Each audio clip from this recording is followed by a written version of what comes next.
What up mga subscribers, no? Okay, papanoorin natin ngayon guys, no? It is an update from Miss Oppo guys, no? Sa ating mahalima, no? So panoorin natin guys, no? So napakaraming ano ngayon guys, ganap, no? Meron pa nga ako na, mamaya guys gusto kong gawa na reactan yung ano, yung gawa ng video yung regarding po sa CEO na nakot niya, na kumbaga nakita sa video guys, no? Na parang may affair sila. Gabi yun, kahit ako guys, pero syempre hindi ko na magagawin yun guys, no? Pero kung halimbawa lang, pero ayoko gawin. Basta kunyari lang, no? Kunyari lang guys, no? Kung mangyari man yun, no? Grabe, as in parang wala, baka mag-resign na ako sa trabaho. Pero hindi kasi guys talagang in public guys, kitang-kita kayo, no? Hirap na, no? So, wala lang, off topic na din guys. So guys, tara, panarin pa natin itong video to. Let's go. SB19 lands on Nebraska Online News, plus Billboard Fan Army Face-Off and SEC Awards 2025 updates. Yee!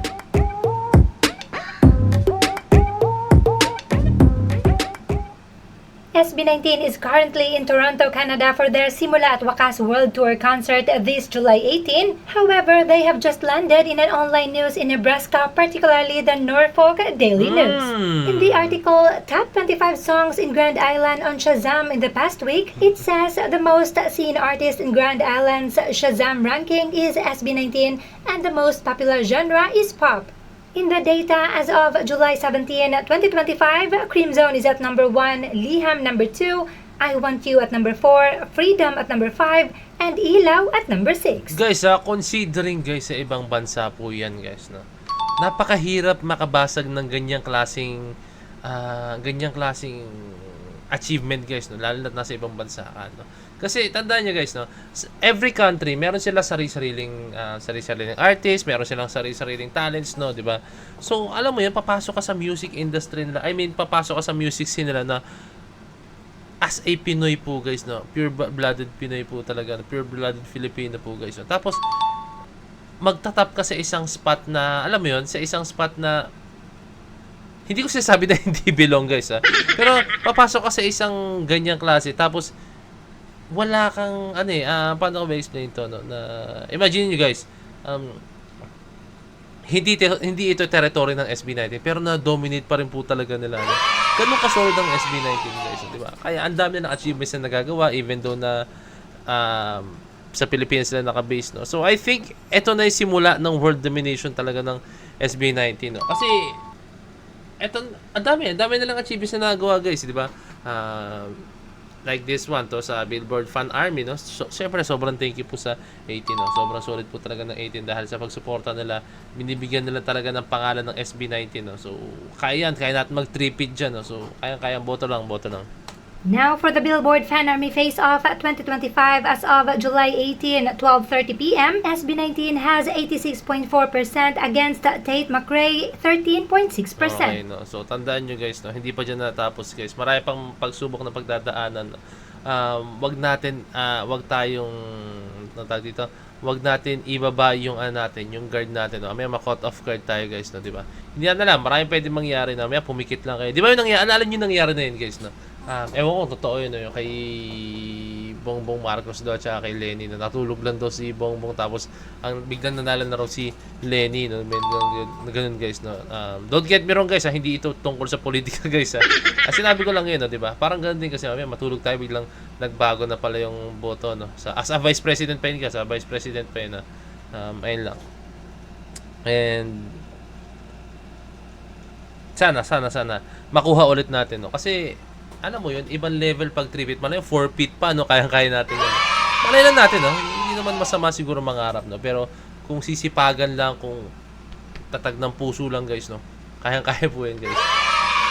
Meanwhile, on SEC Awards 2025, SB19 ranks at number 1 in the July 12 partial voting results. Look at that! Stray Kids. Twice! Guys!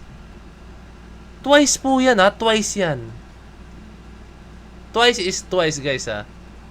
Siyempre, Stray Kids is Stray Kids, no? Tapos, alam mo yun, kahit pa isa-isang achievement lang, na alam mo yun, nahihigitan nila yung mga artist na, alam mo yun, sobrang very well-known artist, ha. Don't get me wrong, guys, pero very well-known din ang very well, very, very well known artist din po ang SB19. No? Pero syempre, Stray Kids, Twice, talagang ibang level yan. Since alam naman natin yung Twice guys, no? Talagang sa K-pop sila. Kung saan nagsimula yung gantong klaseng genre, no? Hindi ko sinasabing sila yung nagsimula, pero sila yung nagpasikat ng kung anong pwedeng touch ang gawin sa pop music guys, no? Marami na, meron na po talagang pop music before pero yung style na ginagawa ng ibang mga groups ngayon and kung saan na-inspire ang SB19, no? Diyan nagsimula sa Korea guys, no? So ayun guys, hindi baka sabihin nyo guys ang SB19 ginagaya pa rin up until now ang K-pop scene as in kung ano yung ano pero guys hindi naman maniwala kayo sa akin, no? I've been watching SB19 and alam niyan, Go Up Days pa lang nila. Nanonood na ako, kahit i-search nyo po guys, Go Up Days pa lang guys, nanonood na ako, may reaction video na po ako guys, no?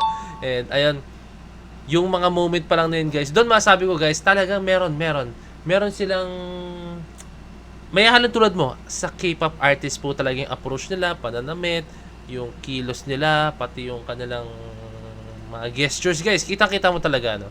As in, andun talaga, yung kumbaga yung pinaka-blueprint nakuha nila, pinaka yung idea nakuha nila, no? So doon naman nagsisimula po yun, no? Pero ngayon yung SB19 ngayon, ibang-iba na po talaga, no? Meron silang sariling identity, meron na silang sariling approach pagdating po talaga sa pananamit, sariling approach pagdating sa music, no? And hindi na sila tumutulad sa K-pop, kung paano yung atake ng K-pop guys, no, 'di ba? Pero ngayon, ang gusto ko kasi dito guys, pati po yung choreography nila, nahalo po nila na may sarili na silang originality po guys, no? Shoutout syempre kay Sir J, no? Sana i-keep na po ng SB19 or ng 1Z Entertainment si Sir J kasi napaka-unique po ng style talaga ni Sir J. Guys, from a dancer perspective guys, napaka-unique ng style ni Sir J, no? Wala pa ako nakikitang choreographer na nagko-choreograph sa mga pop artist or sa mga pop group, no?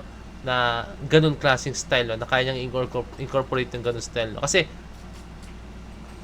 alam mo yun, nagka-clash napaka-unique ng SB19 pagdating sa kanta, sa music, pero alam mo yun, sinabayan pa ng napaka-unique na choreography nila, no? Diba? No? So please ayun lang yung pinaka-hinihiling ko, wag nyo na pong hayaan pang si Sir J is wala pa sa SB19 o 1Z Entertainment, no? Kasi iba yung nahatid niya guys, no? Ang sarap sayawin ng sayaw nila, no? Kasi ako guys gustong-gusto ko sinasayaw yung mga sayaw. Pero tapos mo na ito guys Meron So please keep on voting for Billboard Fan Army Face Off at Keep voting, guys. 2025, SEC Awards 2025, and also Japan's Yusen. Let's The go. links are pinned in the comment section. Nice one. Yun guys. Punta tayo sa topic ko kanina, no? Gustong-gusto kong sumayaw ng isang sayaw na napaka-unique, no? Bakit? Kasi meron din akong, alam mo yun, yung umay factor Meron din ako ganun guys. Sa sobrang tagal ko nang sumasayaw guys, 2010 ako nagsimula sumayaw. Actually, nagsimula ako 2008. Pero yun, isang beses lang. 2009, isang beses lang din. Puro ano yun, presentation lang, dance presentation lang. Tapos yun, pang 2009, Jabawak, isang beses lang. Pero professionally, sumayaw ako 2010 ako nagsimula guys. Pumasok ako sa dance group guys, no? And ayun, yun nagtuloy-tuloy na. And I've been dancing, siguro sama ko na rin yung 2008, syempre, doon ako nagsimula I've been dancing for almost 12 years na, no? Ilan ba? 10. Ilan na? 17 years na ba? Or 16? Basta 15 years pataas na sumasayaw na po ako guys, no? Nauumay na rin ako sa mga choreography na sobrang pare-pareho lang, sa mga choreography na sobrang andun lang. Nakita ko na yan, ito na naman yan, may mga ganto-ganto naman, nakita ko na yan, alam ko na yan. Gusto kong maka-experience ng sayo na sobrang unique, no? And nakikita ko yon sa paano mag-choreograph si Sir J, no? Sobrang unique, may sarili siyang approach, no? Don't get me wrong ulit guys, no? Favorite ko na yung muna, don't get me wrong, Marami tayong choreographer na sobrang unique, no? And isa po, may sobrang unique and may distinct style sila pagdating sa pagkasayaw, no? And isa dun si Sir J, no? Sa mga choreographers na yun guys. So bibihira lang ako makita ng ganyan na may distinct style, no? So ayun, and talagang kinagat ng masa, kinagat po talaga ng SB19, kinagat ng mga tao yung ganong klaseng sayaw, no? So saludo Sir J, saludo 1Z Entertainment, and saludo SB19, no? And yun lang, please i-keep nyo po si Sir J, no? So ayun guys, kindly leave a like, subscribe, and kindly ring the notification bell na para alam nyo pag-alis ng bagong video. So this is Point signing out. Peace. That's you.